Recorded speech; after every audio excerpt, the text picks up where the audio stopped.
शिरूर तालुक्यातील पिंपरखेड येथे रविवारी दुपारी 3:45 वाजण्याच्या सुमारास बिबट्याने हल्ला केल्याने रोहन विलास बोंबे वय 13 या मुलाचा जागीच दुर्दैवी मृत्यू झाला।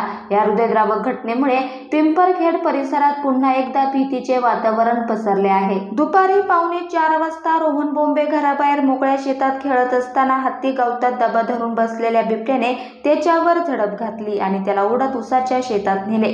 मुलगा दिसत नसल्याचे लक्षात येताच रोहनच्या आजीने आई वडिलांना सांगितले। त्यांनी तातडीने शेजाऱ्यांना बोलून शोध सुरू केला।